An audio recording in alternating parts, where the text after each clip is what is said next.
Glória. A paz do Senhor, meus irmãos. Podem se assentar, por favor. Glória a Deus. Estamos trabalhando sobre família. Nós estamos, se eu não me engano, já é a terceira terça-feira que nós lemos o Salmo de número 124. E o propósito de lermos esse Salmo é entendermos que os filhos, eles estão na palma da mão dos pais. E o avanço dos filhos, a prosperidade dos filhos, tem mais a ver com o direcionamento que o pai dá a esse filho, do que com o próprio filho. Então, nós entendemos que a flecha são os filhos. E os pais é esse guerreiro, é esse valente, que vai ter que aprender a ter habilidade para poder manusear essa flecha, vai ter que descobrir um alvo para essa flecha e atirar essa flecha. E nós entendemos que o alvo do arqueiro, ou pelo menos o pensamento de um arqueiro, não é que essa flecha caia aos seus pés. Isso é um pensamento muito mesquinho, muito medíocre. Um arqueiro se preparar, se projetar para que essa flecha fique aos seus pés. Então, o que entendemos com isso é que o propósito de todo arqueiro é que essa flecha vá bem mais longe do que ele. Alcance lugares mais altos. Então, o pai e a mãe, eles se projetam para que os seus filhos vá a lugares maiores aonde ele nunca foi. Nós já entendemos isso aqui, né? E nós estávamos falando sobre as famílias, algumas famílias que está no texto sagrado.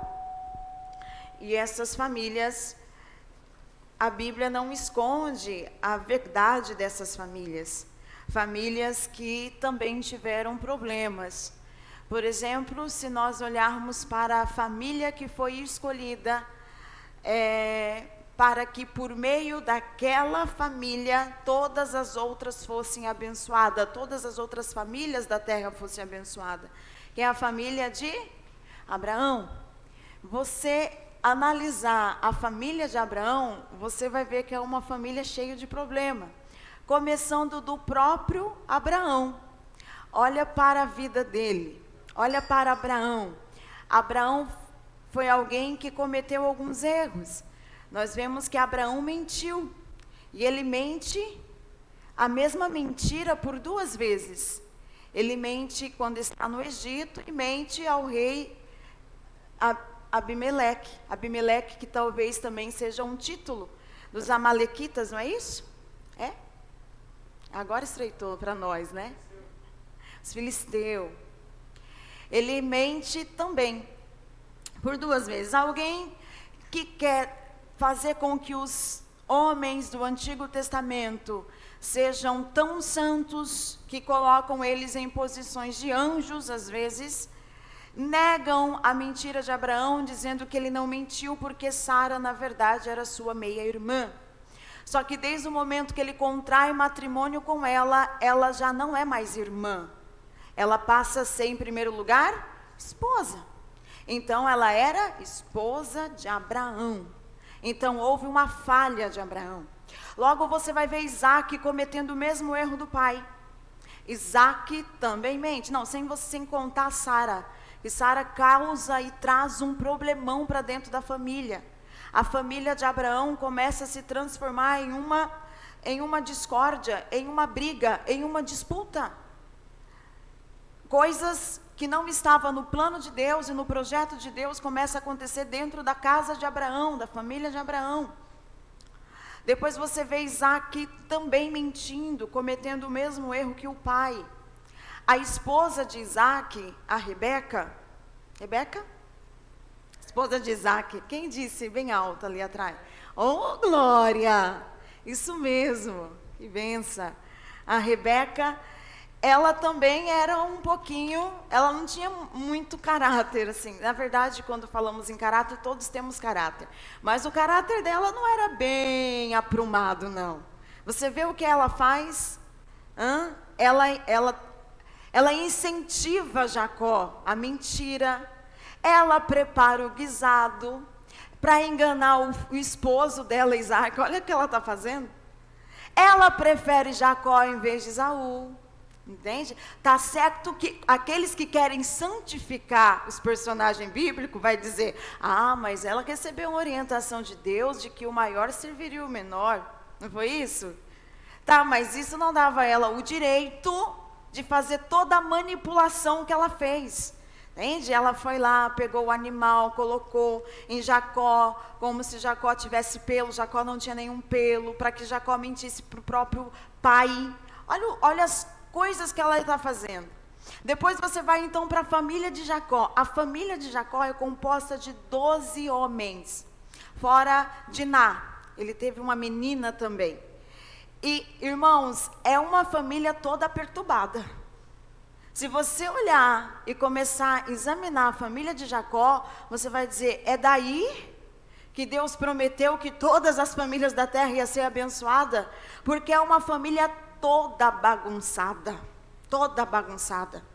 Os próprios irmãos, tirando 2 deles, eu não vou citar aqui o nome de todos, mas tirando Rúben e Benjamim, os outros todos venderam o próprio irmão. Depois foram lá descaradamente e mentiram para o pai. Você vai ver Simão e Levi, eles são vingativos. Eles se vingam de maneira covarde de todo um povo, de todo um clã, porque a Diná havia sido violentada, seduzida. Eles vão lá e se vingam, mas se vingam de forma cruel de todo um povo. Você vai encontrar um dos filhos de Jacó, o mais velho, Rúben, se apaixonando pela concubina do pai, se deitando com a concubina do pai. É uma família toda virada. Você vai ver depois Judá. Judá é daquela linhagem aonde vem Cristo. Judá, ele tem um filho, o filho dele, ele dá a esposa, o filho dele se casa com uma esposa, e esse filho morre, e depois ele fica aí tem o outro, ele dá o outro filho para a mesma esposa, segundo a lei do levirato, e esse outro filho também morre, por ser desobediente a Deus. Então Judá, ele não dá mais nenhum filho dele para se casar com essa nora. Mas aí essa nora se finge de prostituta, deita com o próprio sogro e engravida de gêmeos. É gêmeos? Alguém pode me ajudar? Um só? 2? Olham aí. Só um? Gente, olha que situação. Ela se finge de prostituta e casa e se deita com o próprio sogro. Você vê? Tudo isso está aqui, dessa família que Deus disse que através dela todas as famílias da terra seriam abençoadas. Isso traz para alguém aqui? Um alívio, um certo alívio. Uau! Glória a Deus que a minha não está assim ainda. Por que eu falo isso para vocês? Eu disse a semana passada que casa de sacerdote, casa de quem tem promessa, também tem problema. Por quê? Porque somos seres humanos. E aonde tem seres humanos, ali tem problema, deficiência, complicação. Tem quedas, tem altos, tem baixos, porque somos seres humanos. Aonde tudo isso começou? Aonde tudo isso teve origem? Tudo isso teve origem lá no Éden, no momento da queda, no momento aonde o pecado foi conhecido, a desobediência foi conhecida, o pecado entrou no mundo. Por isso que veio Jesus, o nosso remidor, o nosso salvador, para consertar isso. Até chegarmos em Cristo. O pastor Andreilson estava orando aqui, eu presto muita atenção na oração que é feita, e ele orava nesse sentido, dizendo: Deus, nós viemos para a tua presença com pensamentos distorcidos, com comportamento distorcido. E agora que estamos na tua presença, então nos ajude a melhorar. Só que não vamos melhorar do dia para a noite. Nós precisamos ter um pouquinho mais de autocompaixão conosco mesmo e com as pessoas que estão em nossa volta. Nós precisamos olhar para nós e não ver a nossa família como sendo a pior do mundo. Mas precisamos olhar para a nossa família e enxergarmos que ali tem ser humano, que eu falho, você falha como mãe, como pai, falhamos sem ter conhecimento, falhamos às vezes tendo conhecimento, mas sendo desobediente, mesmo arriscamos ser desobediente e vamos colhendo. Porém, o Senhor Deus, Ele nos dá oportunidade, e essa oportunidade é o que nós devemos nos apegar, no dia chamado hoje. O que nós já fizemos, já fizemos. O que vamos fazer não está ainda no nosso tempo. O único momento onde podemos consertar alguma coisa se chama tempo presente, se chama hoje. E uma das falas do pastor Andreilson hoje também foi: Senhor, a nossa limitação, na oração dele, a nossa limitação às vezes nos deixa cego para não enxergar a oportunidade que estamos tendo. Então hoje nós estamos tendo uma oportunidade, Deus está sendo bom, misericordioso conosco, para que possamos, no tempo chamado hoje, mudar comportamento, usar compaixão, usar compaixão eu uso com o outro, autocompaixão eu uso comigo mesmo, perdão eu uso com o outro, auto-perdão eu uso comigo mesmo, e pedir para Deus: Deus, me dê a oportunidade de melhorar, me dê nova semente. E é por isso que estamos aqui, para receber essas novas sementes. Aí eu comecei falando dessa família para você ter um certo alívio em relação à tua. Amém? Amém? Amém. Glória a Deus.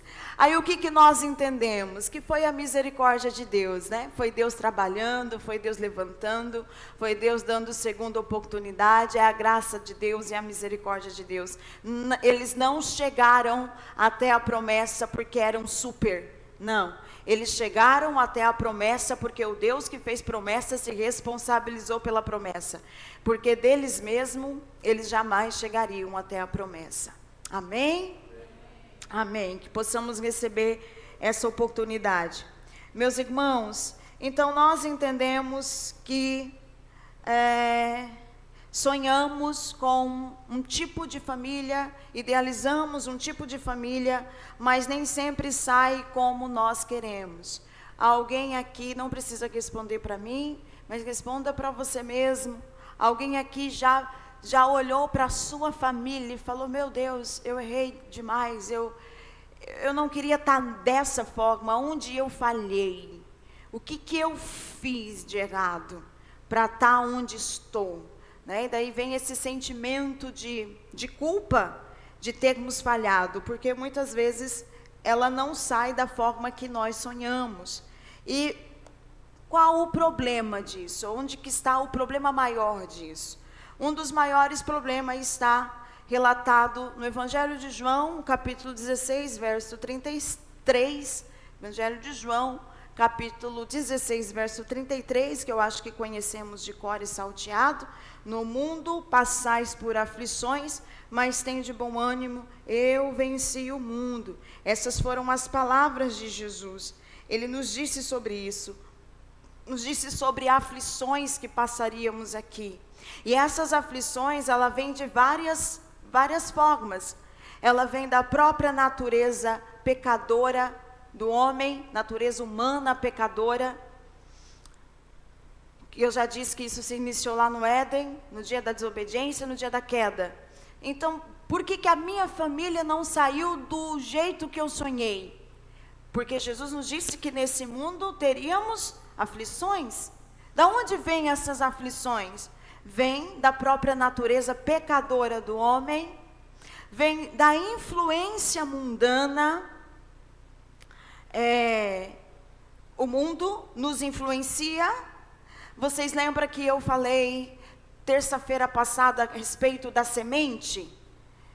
Que tanto em nós como nos nossos filhos, a semente que recebemos não foi apenas os ensinos dos nossos pais.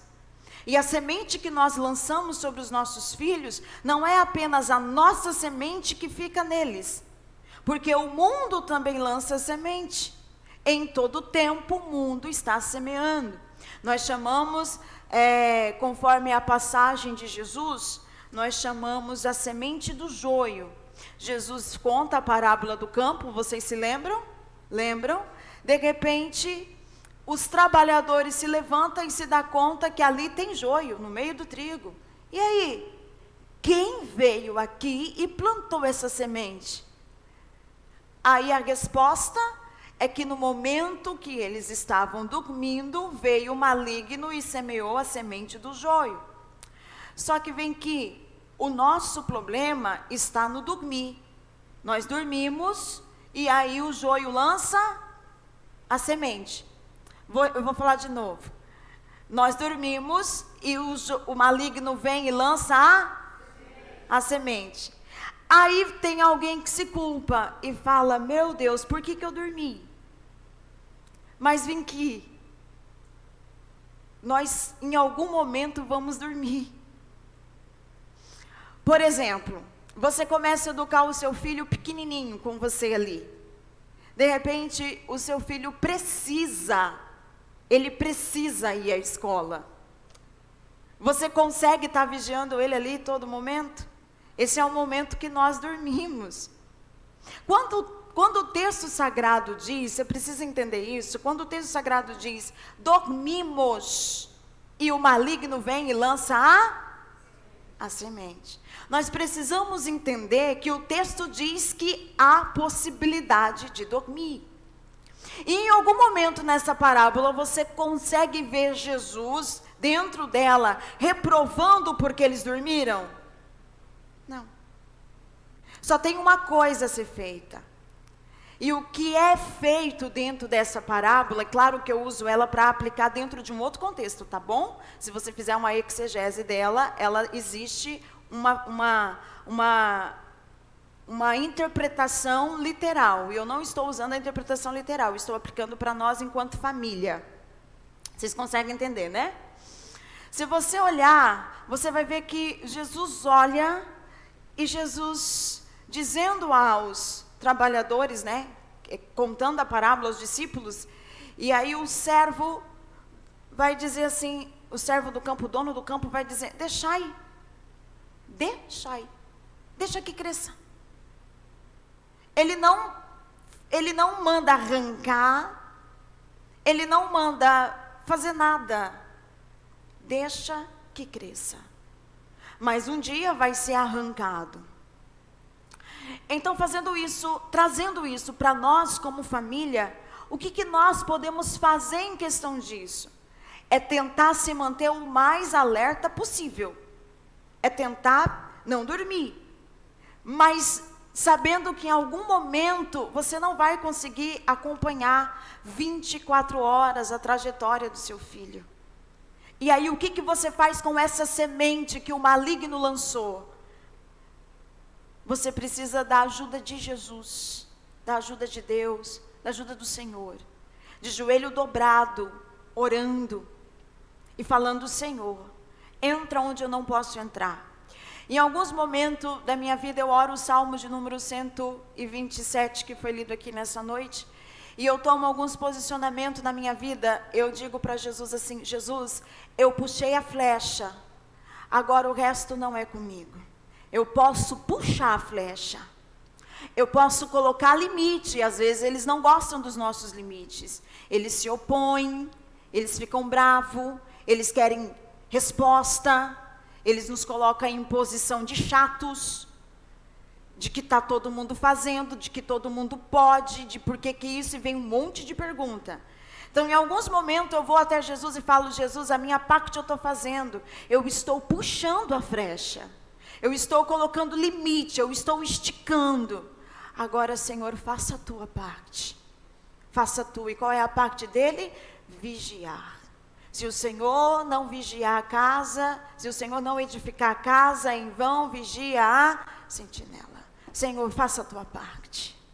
E aí eu vejo a mão do Senhor vindo e brandando o coração, vejo a mão do Senhor vindo e esclarecendo, vejo a mão do Senhor vindo e trazendo clareza.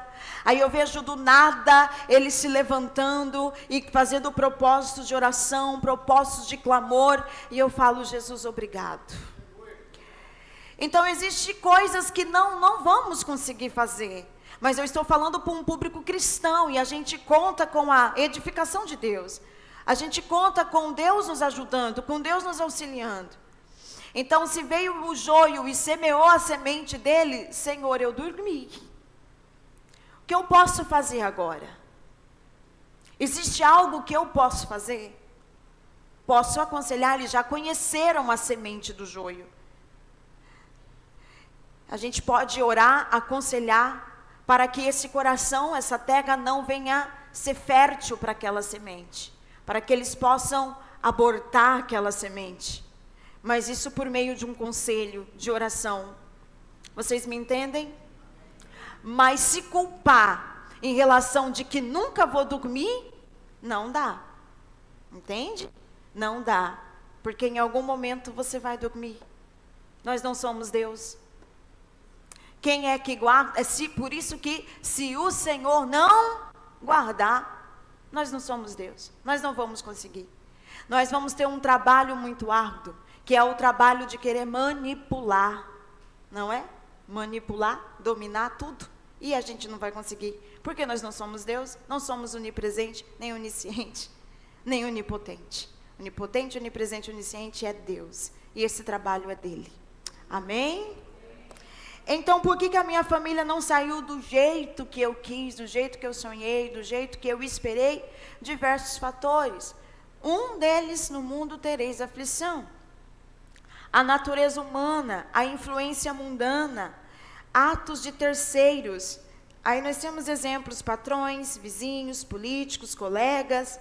Todos esses podem praticar e influenciar essa má conduta. Entende? Estamos cercados. Estamos cercados. Próprias escolhas e atitudes. E aí nós temos aquela criança que vai se desenvolvendo, e chega numa fase onde eles começam a fazer as suas próprias escolhas.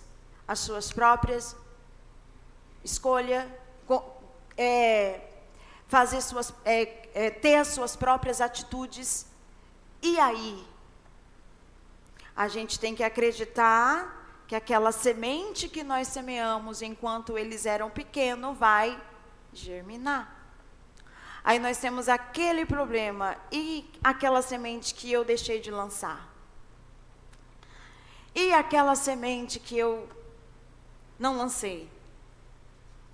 E aquele culto que eu perdi? E aquele ensino de escola bíblica que eu falhei? E aquele dia que eu não tive conhecimento bíblico para poder dar a melhor resposta, para tomar o melhor posicionamento? E agora? O que eu faço com isso? Você não vai ter como fazer nada, porque já foi lançada essa semente, porque já ficou no passado.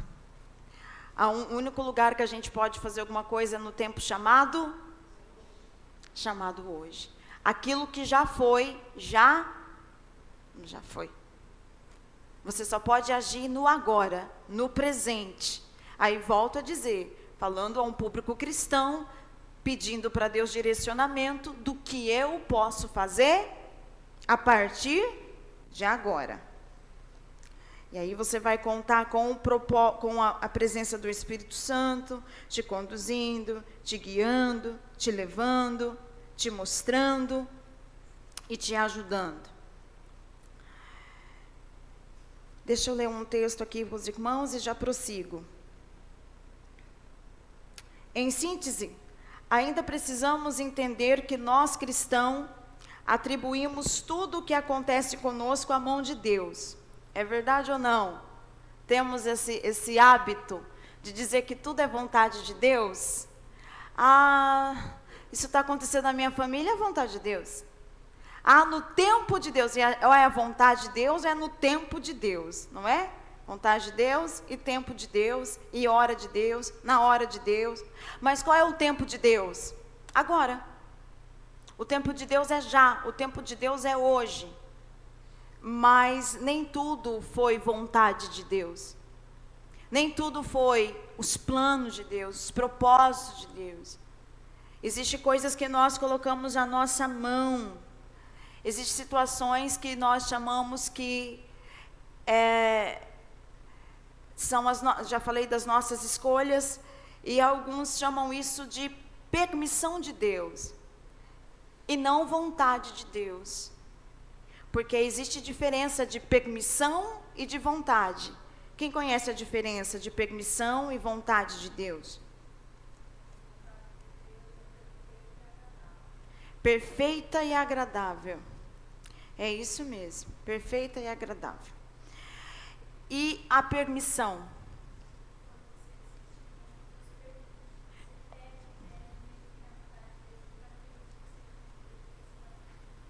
Mas não era a vontade dele. Nós conseguimos ilustrar isso como aquela criança que está começando, ele não aprendeu ainda a andar de bicicleta, ele está apenas começando. Aí o paizinho dele está ali ensinando ele com toda boa vontade e levando ele ali aonde tem areia, porque na areia toda criança que começa a andar de bicicleta vai ter um tombo. Então o pai, já sabendo disso, ele vai levar o filho pela areia, vai doer menos. Mas aí o filho começa a fazer a birra. Eu quero ir por ali, papai. Eu quero ir por ali. Só que por ali tem muita pedra. E o pai fala, não, vamos por aqui. Não, eu quero ir por ali. Começa. Aí o pai fala, então, vai. Vontade do pai? Não. Vontade do pai? Terra, areia. Vontade do filho? Pedra. Insistiu. O que o pai faz? Vai. E isso traz consequência. Deus não planejou, Deus não projetou, não estava no papel de Deus. Mas fizemos birra, insistimos, tomamos o nosso próprio posicionamento, e nós somos, todos nós, tanto do Antigo Testamento como do Novo, e na nossa época, todo ser humano, ele é feito de livre arbítrio. Conseguimos ver a soberania de Deus no texto sagrado? Conseguimos, só que também conseguimos ver o livre-arbítrio. E somos nós que decidimos se queremos passar a nossa vida para o cuidado de Deus, ao ponto dele ser soberano nas nossas vidas e ele decidir por nós, ou somos nós que escolhemos deixar a soberania de Deus sobre as nossas vidas e nós irmos pelo livre-arbítrio. Quando vamos pelo livre-arbítrio e fazemos as nossas próprias escolhas, nós então vamos colher essas consequências. Então, nem tudo é vontade de Deus, a gente precisa sim entender isso, que nem tudo é vontade de Deus, é a nossa mão, colocamos a nossa mão, falamos o nosso sim e deixamos de lado a mão de Deus e o sim de Deus. Agimos por precipitação. Existem muitas pessoas no texto sagrado que fez isso.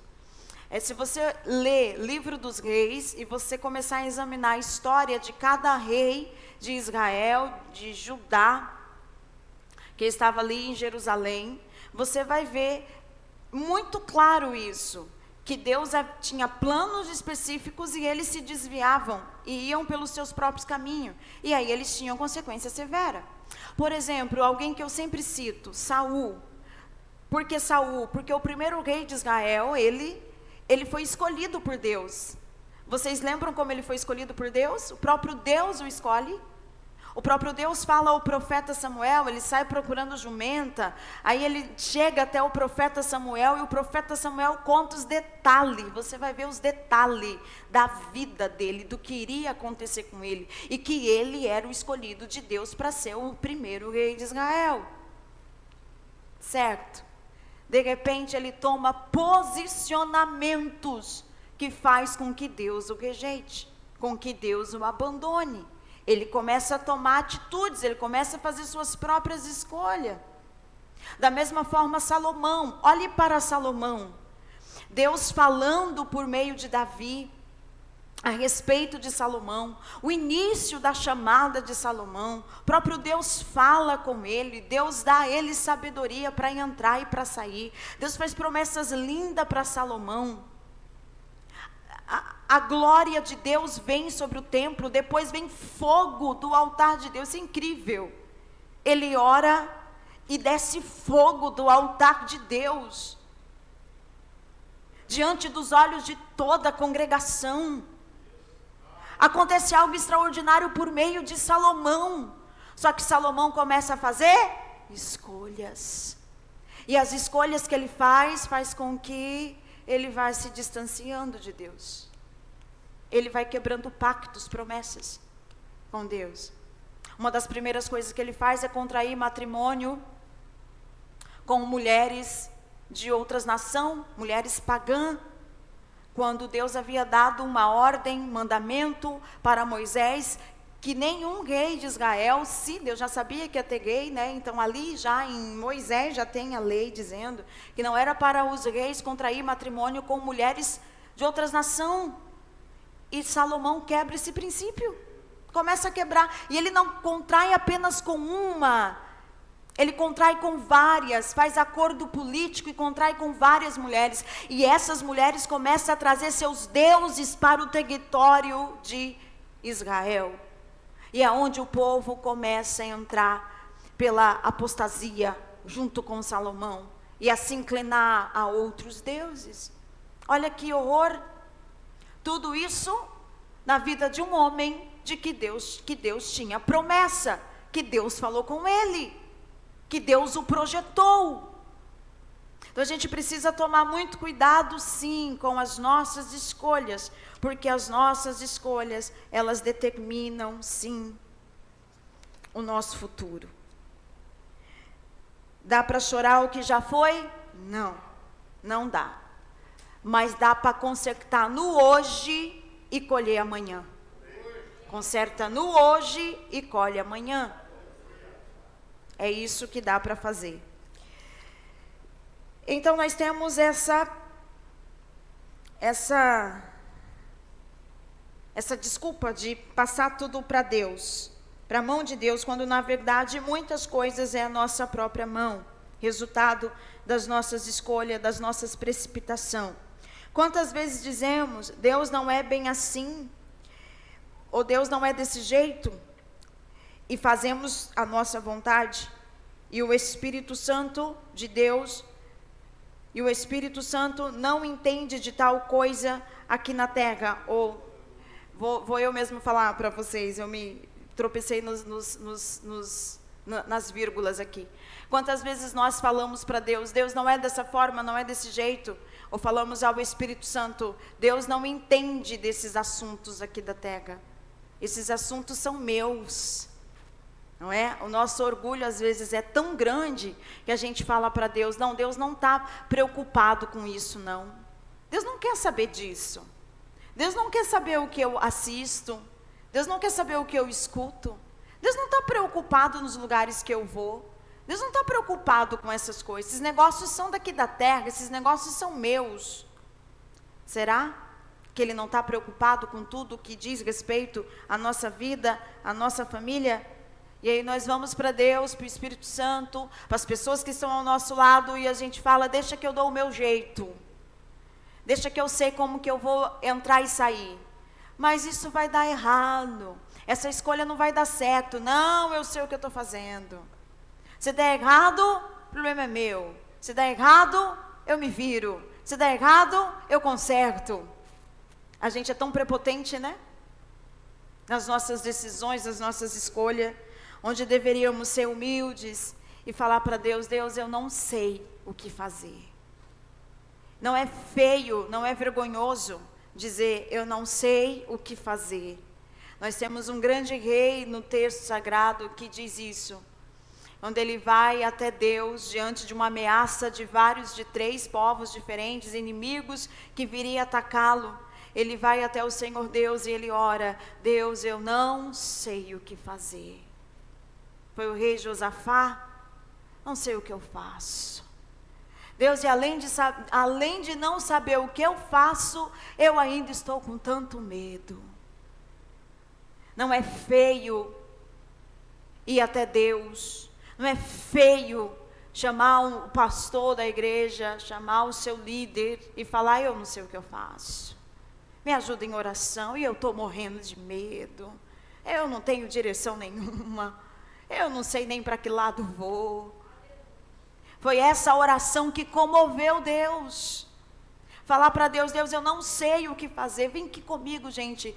O Deus que a gente conhece tão pouco, conhecemos tão pouco de Deus, tão pouco de Deus. Apenas o que Ele quis revelar a nós por meio do texto sagrado. Mas pelo que Ele quis revelar a nós pelo texto sagrado, se formos até Ele com um coração quebrantado e humilde, e falarmos para Ele: Senhor, eu não sei o que eu faço diante dessa situação, eu não quero colocar mais a minha mão, eu quero que a Tua mão entre, Deus, me dê o remédio, me dê a solução, me mostre o escape, me diz o que eu faço. Vocês acham que esse Deus, Ele não vai se manifestar para nós? O texto sagrado diz que Ele não despreza um coração quebrantado, um coração humilde. Ele não despreza, Ele não lança fora. Precisamos ir até Ele. Estamos falando para um público crente, cristão. E diante dele, perguntar para Ele: Deus, me ajuda a resolver isso, eu não sei mais o que fazer. Eu fiz uma oração dessa, um dia desses eu estava em Campo Grande, e eu fiz uma oração dessa. Eu ouvi uma notícia de um dos meus filhos, e aquilo me deixou bem triste. E aquele dia eu dobrei o joelho, fiquei quase uma madrugada toda orando. Estava junto com a Zê, ela dormiu, graças a Deus. Não, ele ia se escandalizar. Agora os companheiros de quarto, eu nem sei se não se escandalizou. E eu comecei a chorar para Deus e falei: Deus, eu não tenho mais o que, não tem mais fala, não tem mais argumento, não sei mais o que faço, não tenho mais direção, eu não tenho mais nada, Deus. Eu estou aqui, não tenho mais nada, não sei o que eu faço. E estou com medo, estou com medo. Ela estava junto comigo, nós não tínhamos no nosso roteiro uma determinada casa. E de repente surgiu uma casa para irmos. E fomos lá, conversamos, dialogamos, foi muito proveitosa a conversa. Oramos, porque crente ora. Crente ora. E eu me lembro dela ter me falado assim: pastora, que lindo, né? Quanto a gente não vê mais isso. Ela disse: é tão raro a gente ver isso. Crente sentando e falando só Bíblia. E na hora de ir embora, ora. E quando ora, a glória vem. E você sabia que isso acontece? E Deus dá respostas. Deus traz respostas. E ali falamos de Deus, falamos do Senhor, falamos, e chegou o tempo de orar. E oramos, Deus fez algo grande. E na hora que eu estava, eu já tinha falado amém, né? Eu fui chamada para orar e eu falei amém.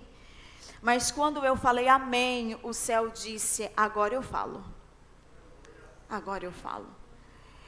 E uma pastora que estava presente foi tomada por uma glória de Deus, que faz anos que eu não vejo tal glória.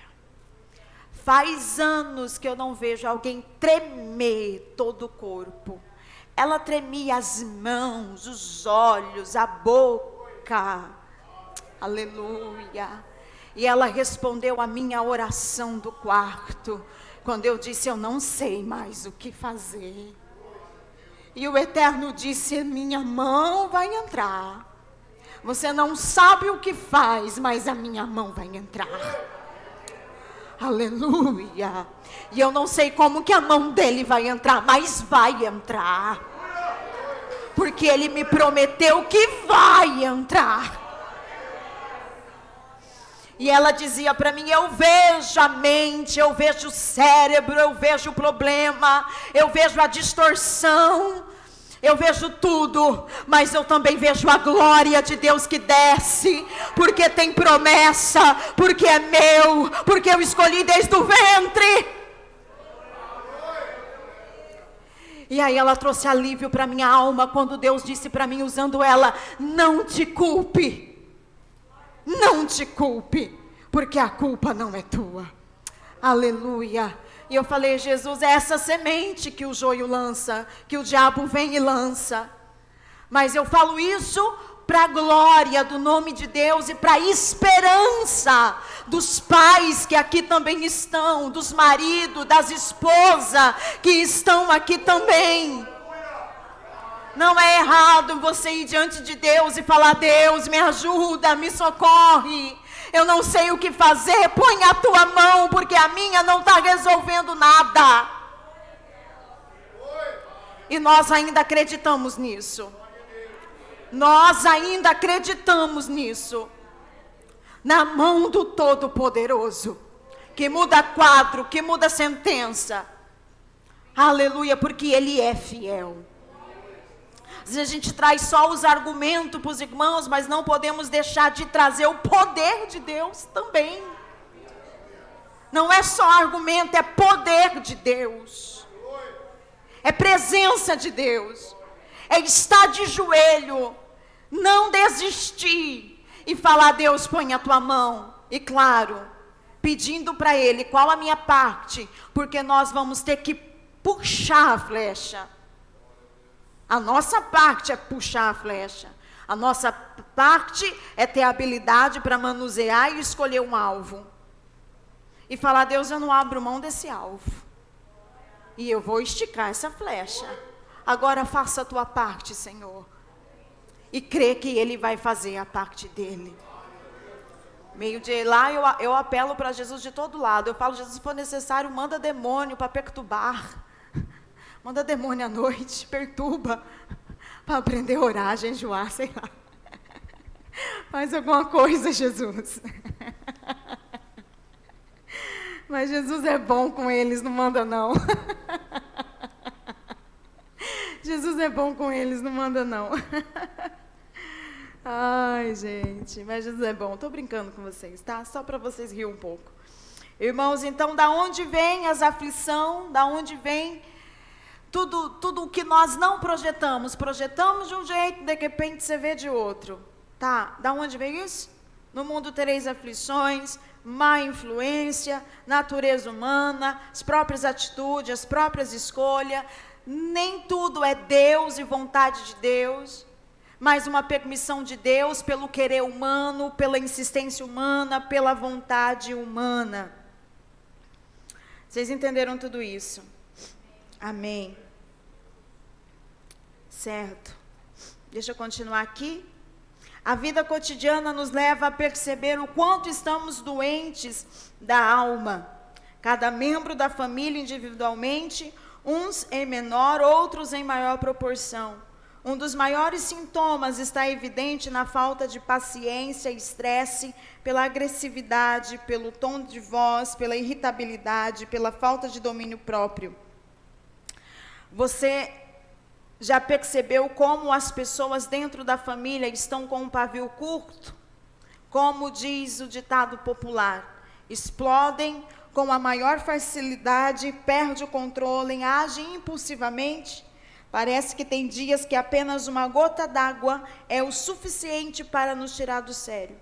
Quantos de nós já explodimos em alguma conversa que discordamos ou que discordaram da nossa opinião?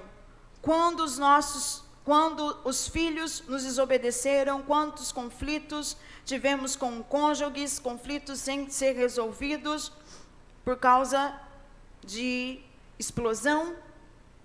Ou explodimos quando esses conflitos vêm e não sabemos resolvê-los de forma branda. Por que isso está aqui? Eu pulei uma boa parte para mim não ficar lendo com os irmãos, mas grifei essa parte só para trazer a minha memória. Por que isso está aqui? Esse nosso cotidiano, essa nossa irritabilidade, falta de domínio próprio. Porque é um dos maiores fatores aonde nós erramos. É aqui. A falta de autocompaixão. A falta de compaixão. Compaixão com o outro, autocompaixão conosco mesmo. E erramos quando damos respostas explosivas. Erramos quando não pensamos o que falar. Erramos quando não sabemos a melhor forma de resolver os problemas. Nós erramos.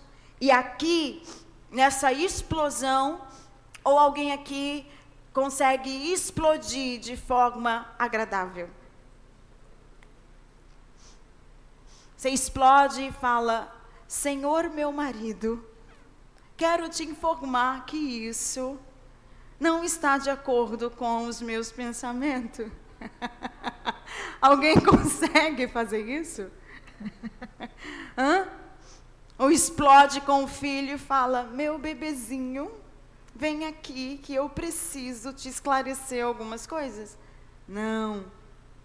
A Bíblia nos diz que a ira sucede o dano. Primeiro vem a ira, depois vem o dano. Né? Então tem consequência. E aqui nós erramos. Hoje eu vou me limitar só aqui, porque aqui é onde nós temos falhado muito. E se nós estamos falando de comportamento, e nós precisamos consertar algumas coisas. Se precisamos consertar algumas coisas, nós não vamos conseguir consertar com aquilo que já fizemos. E também não vamos conseguir consertar no futuro. Nós precisamos consertar no aqui, agora, no hoje. Então, se eu dei muitas respostas sem pensar, se eu falei muitas coisas na minha impulsividade, sem ter o controle, sem ter o autodomínio, e eu quero que o meu futuro seja diferente, eu preciso então me resolver com isso. Eu preciso ter agora respostas brandas, e claro que isso não é fácil, mas aí nós vamos nos aprofundando um pouco mais. Mas eu preciso ter respostas brandas a partir de agora, aprender a ouvir, aprender a conversar, sem ser explosivo e jogar um monte de feridas. Causar feridas, né? E causando mais feridas. Porque a maioria das feridas, ela vem aqui. Agressividade, impulsividade, falta de paciência, irritabilidade, vem aqui. Aí fala sem pensar, e palavra lançada é semente. Nunca esqueça, palavra lançada é semente. Aí nós queremos refazer tudo isso. Primeiro passo, autocompaixão, autoperdão, perdão e compaixão. Como isso? É eu olhar para mim e ter misericórdia de mim. Você sabia que a gente tem que ter misericórdia de nós mesmos? Não é eu me acusar pelo que fiz, pelo que falei. É eu olhar para mim e falar: eu estava mal, hein? Então falando para um público crente. Aquele dia eu estava desviada. Meu Deus, tem misericórdia. Eu estava crente não. Eu não sei nem como participei da ceia. Participei da ceia e depois da ceia. Meu Deus do céu. Sangue de Jesus tem poder, eu não estava bem não. Senhor, me perdoa, tenha misericórdia de mim. Não é se acusar, não é porque eu não sou nem crente, porque eu pareço que nem sou crente, porque eu não consigo nem ser crente, porque eu vou desviar, não é se acusar, é ter autocompaixão, é reconhecer a sua fragilidade, é saber que, Deus, eu errei, mas eu preciso de ajuste, me ajuda a mudar. Me ajuda, vamos começar um agora. Me perdoa pelo que eu fiz ontem e vamos começar um agora. Me ajude a partir de agora. E depois você vai lá onde você fez o dano e tem a grandeza e a humildade e fala: me perdoa, eu errei com você. Eu não devia ter falado aquilo. Eu me alterei com você. Me perdoa. É você pedir perdão para o outro. Mas e se o outro não me perdoar? Não. Você não tem nada a ver com o posicionamento do outro. Você tem a ver com o teu posicionamento. Você pede o perdão. Se conserta com o outro. Se conserte com você mesmo. E agora você vai começar uma nova etapa. Isso significa que você não vai falhar nunca mais? Não. Significa que você está tendo consciência da tua agressividade, da tua falta de paciência, da tua explosão, da tua irritabilidade, você está tendo consciência que não é nada cristão o que você está fazendo. Você está tendo consciência de que as obras da carne, que era o estudo que o pastor estava dando para nós, antes de eu começar, antes dele se acidentar, que as obras da carne estão em evidência na tua vida. Você precisa reconhecer isso. Quanto mais negamos, quanto mais fugimos dessa realidade, mais a gente tem os mesmos comportamentos. Mais ou menos assim, quanto mais eu nego que eu sou irada e explosiva e impulsiva, quanto mais eu nego que eu não tenho paciência, mais sem paciência eu fico, mais irritada eu fico. É a lógica, neurociência, cérebro. É assim que ele funciona. Mas quando eu aceito, eu explodi. Eu me irritei. Eu fiz dano. Eu fiz coisa ruim. Isso não é cristão, isso não é bíblico. Eu preciso mudar de comportamento e eu quero mudar de comportamento. Quando eu assumo isso, tiro essa máscara e assumo. Aí eu vou lá, as pessoas que fazem parte da minha família e falo, eu sou assim, me ajudem. Tenham misericórdia de mim também. Eu quero começar uma nova etapa. Eu quero começar algo novo com vocês. Eu fiz tantos danos, mas a partir de agora eu quero ser diferente. Vamos todo mundo aqui se ajudar. É assim que começa. Primeiro passo, aceitação, reconhecimento. De outra forma, você não vai conseguir. A Bíblia diz isso, a palavra de Deus diz isso. A palavra de Deus usa, onde é que está isso na palavra de Deus? A palavra de Deus diz isso quando fala do confessar. Confessar as nossas culpas. Então, a Bíblia diz isso, a neurociência diz isso, e qualquer outra terapia que você for fazer na face da terra, vai falar a mesma coisa. A primeira coisa é aceitação e reconhecimento. É o primeiro passo. É eu saber, reconhecer que isso está em mim, e que eu sou assim, e que eu preciso de mudança. Não vou conseguir, não pense você que você vai conseguir do dia para a noite. Porque que muitos cristãos estão sempre do mesmo jeito, porque eles atribuem isso para o reino espiritual, apenas para o reino espiritual. Aí eles acham que vai chegar num culto de quinta-feira, e aí o pastor vai levantar a mão, ele vai vir aqui à frente, o pastor vai orar na cabeça dele, e vai falar para ele, em nome de Jesus, vai embora toda irritabilidade, todo estresse, toda angústia, toda falta de paciência, toda ira, vai embora. E ele, respira. Aí ele, tá bem? Tô. Tá calmo? Eu tô. Então vai embora. E ele vai. Pronto. Aí no outro dia acontece um problema. Nossa, a oração daquele pastor não é forte. Eu preciso numa igreja onde a oração seja mais forte, porque a oração daquele pastor não é forte. Preciso de uma sexta-feira forte. Tem sexta-feira forte lá na tua igreja, não? Não, só tem quinta. Não, lá é tudo forte. É terça, é quinta, é segunda. O círculo de oração é quarta, no monte. Lá tudo é forte, porque é Jesus que é o forte. Mas às vezes a gente tem essa mentalidade, não é assim que funciona. Por quê? Porque a gente vai ter que aprender a lidar com isso. Porque isso está na nossa natureza humana, nossa alma, nosso comportamento. Então a gente aceita isso, não finge demência. Fingir demência é a pior coisa, é aceitar, eu sou assim e eu preciso mudar. Fazer o caminho de volta e deixar claro para toda a família. Não dá para querer fingir para a família. Não, eu sou assim mesmo. Sou impulsivo, eu me irrito, eu grito com facilidade. Olha, eu sou uma pessoa...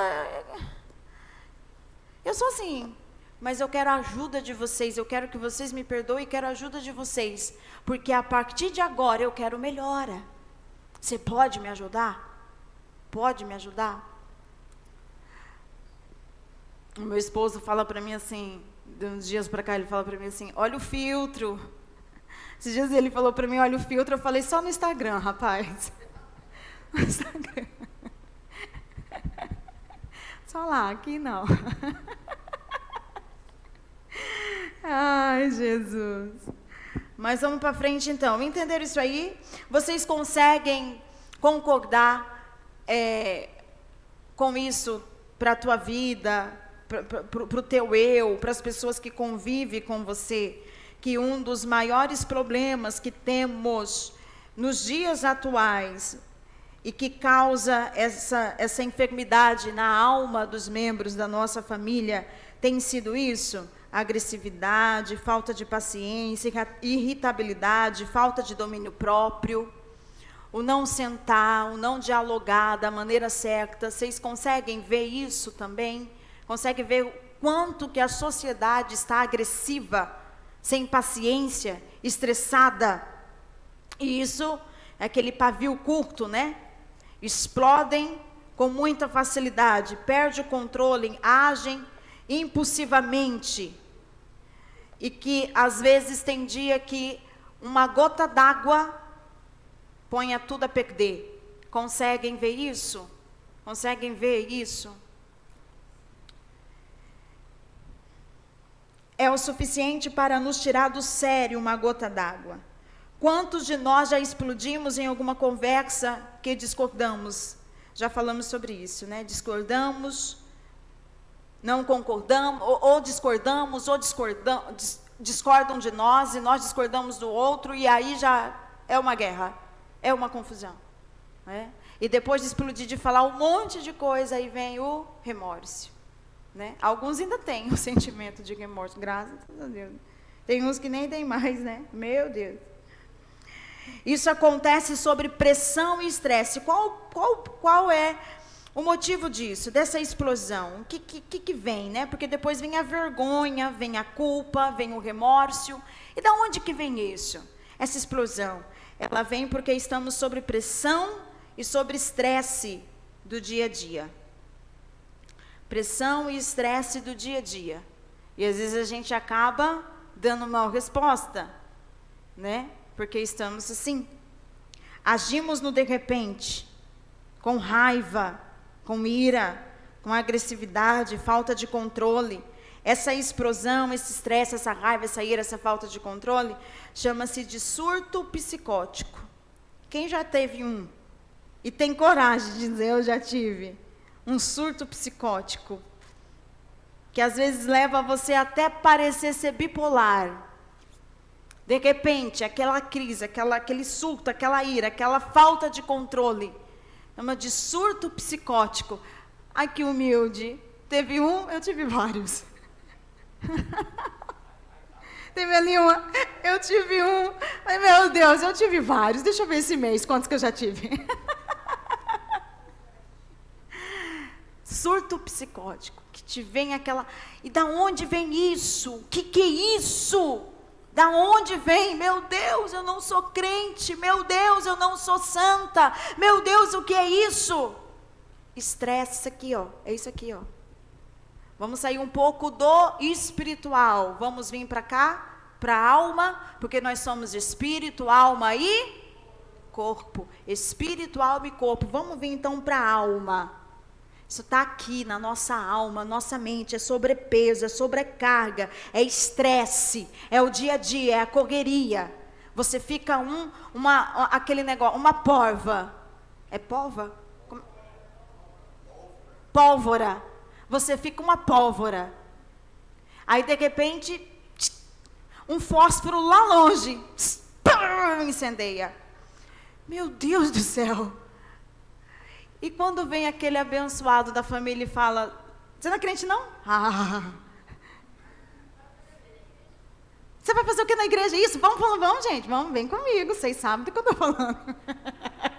Não me deixa sozinha nessa. Depois diz que prega, vamos, tá soltando, isso aí. Não é crente não, vai fazer o que na igreja, depois diz que prega. Tá orando para quê? Aí dá vontade de chutar, não dá? Tá bom. Irmãos, a partir de hoje você vai olhar para alguém que tiver um surto psicótico. Você vai olhar para ele com um olhar de autocompaixão. Isso não significa que ele é menos ou mais. Se ele tem o direito ou não de salvação. Não. Isso significa que ele está num estado de pressão, de estresse muito grande. Que ele está precisando de ajuda. que você faz no momento desse? Se você conseguir se aproximar, se conseguir, a única coisa que você faz é abraçar. Se conseguir, se você vê alguém em surto psicótico, se você conseguir, você abraça e não fala mais nada. Não acusa, não fala mais nada. Se você não conseguir, você tira as coisas de perto, tira a faca de perto, tira os copos, tira as enxadas. Lá em casa tem muita enxada, viu, amor? Tem uns enxadão, uns negócios lá.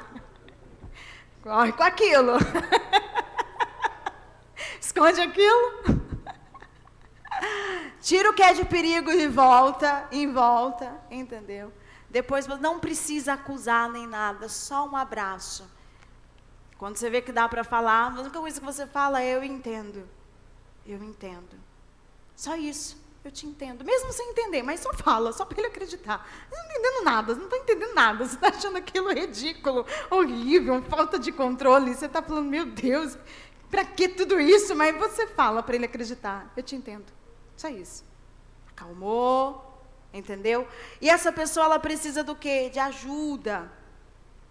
Ela precisa de ajuda. A emoção dela não está bem. O emocional dela não está bem. Tudo isso por causa do quê? Vocês precisam saber disso. Vocês precisam anotar isso aí. Tudo isso tudo isso é causado por muita pressão e muito estresse. Pressão e estresse. Tudo aqui na mente, pressão e estresse. Falta de habilidade para lidar conosco, com o cônjuge, com os filhos, com a família, é a mais afetada nessas relações. Então, quando eu não lido comigo mesmo, eu não consigo lidar comigo mesmo, quando eu não entendo que eu estou com sobrecarga, com um peso muito grande, com um estresse muito grande, eu não entendo que eu preciso desacelerar, que eu preciso parar. Quando eu não entendo isso, então quem é que mais vai sofrer com tudo isso? A minha família. Aquelas pessoas que estão mais perto de mim são as pessoas que mais vai sofrer com isso. Então nós estamos aqui entrando um pouquinho para a gente ter autocompaixão, autoperdão, compaixão e perdão com o outro. Compaixão, perdão e autocompaixão e autoperdão. Tá bom? Entendem isso? Consegue compreender? Certo. E nós temos muitas famílias assim, viu? Muitas famílias assim. É a causa de muitos não quererem mais nem cultuar. É a causa de muitos desviarem, é a causa de muitos pararem. Porque eles levam isso, eles não entendem e levam tudo isso para o sentido espiritual e acham que precisa desviar, que Deus não quer, que Deus não faz, que Deus não resolve, que Deus não age. Eles falam: eu oro, mas não mudo. E aí o diabo, ele se aproveita, e vamos no reino espiritual um pouco, o diabo se aproveita nesse momento e ele é o primeiro que vem acusar. Ele vem acusar e ele logo vem com essa acusação: ah, mas você não é crente? Mas você não prega? Mas você não vai à igreja? Você não ora? Essas acusações que os irmãos falou, o diabo é o primeiro que fala. O primeiro que fala. Por isso que nós não precisamos mais fazer o papel do diabo. Que nós possamos nessa noite tomar essa decisão. Não sermos mais imitadores do diabo. Eu não preciso fazer o papel do diabo, porque o diabo já faz o papel dele, faz bem feito. No momento que eu vou para poder falar para alguém isso: mas você não foi na igreja? Você não vai no culto? Você não ora? Você não canta? Quando você usa todos esses argumentos para alguém, você está apenas imitando algo que o diabo já fez na mente da pessoa. Ele já foi lá. Ele mesmo já lançou isso. Então, quando você vai, você está apenas contribuindo com Satanás para que aquela pessoa fique pior e mais mal ainda. Então, ela não precisa disso mais. Eu também não, pelo amor de Deus. Preciso disso. O diabo já faz isso. Não venha, pelo amor de Deus. Não faça esse trabalho. Nós não precisamos disso. Então, o que nós precisamos? De ajuda. E qual é a ajuda que precisamos? É nos conscientizar de que precisamos desacelerar. Precisamos colocar prioridade na nossa vida e desacelerar. Então, eu vou indo para o fim, depois a gente continua. A falta de habilidade para lidar conosco mesmo afeta a nossa família.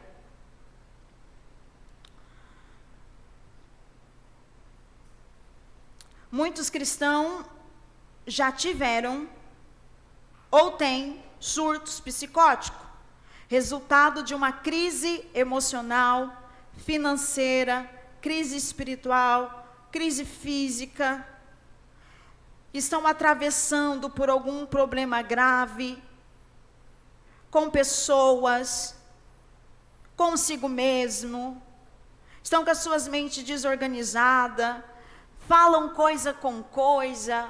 A pessoa, ela em surto, ela fica com a mente toda desorganizada, ela fala coisa com coisa, começa a se comportar com incoerência, ela tumultua as coisas, tumultua mesmo. Então está lá uma mosquinha e ela fala que aquilo é um elefante. E aí, se você for tentar falar para ela que é só uma mosca, não vai dar certo, porque a mente dela está descontrolada. Entende? Então, estamos aqui aprendendo a lidar conosco e com mais alguém. Tá? Então, são coisas que nós precisamos aprender a usar isso.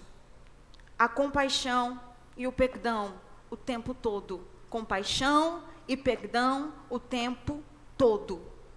Se você quer conviver aqui na terra, você precisa usar o tempo inteiro de compaixão e perdão com você e com o outro. Com você e com o outro. Apresentam humor deprimido, são as características, tá? De alguém que está em surto, ou já teve, está tendo, ou já teve um surto psicótico. Então, ela está com crise emocional, ela pode ser por crise emocional, financeira, espiritual, física, atravessar por algum problema grave. Então, elas agem de qual forma que elas agem? Estão com a mente desorganizada, falam coisa com coisa, comportam de forma incoerente, tem tumulto emocional, apresentam um humor deprimido, ou uma euforia extrema. Alguns têm alucinações, têm sonhos, têm pesadelos. Você sabia que alguns têm alucinações, sonhos e pesadelos? Por causa que estão passando por uma crise psicótica. Ele até sonha. Aí, se você não souber dar o discernimento do sonho, você pode até dizer que é a visão de Deus. Ele está lá com aquelas tormentas na mente dele. Todo atormentado. Aí tem um sonho. Aí ele tem um sonho. Vem aqui, eu vou falar algo sério para vocês. Ele está com um surto psicótico, daí ele acha, ele pensa, ele deduz que o seu cônjuge está o traindo. Ele deduz que a irmã da igreja, que a colega de trabalho não gosta dele, e daí ele sonha. Sonha com a colega, toda desfigurada, toda de preto. E com uma faca na mão. Foi longe agora, né? Foi longe. Aí ele fala, meu Deus, Deus está me revelando que realmente aquela pessoa está me traindo. Meu marido está me traindo, minha esposa está me traindo.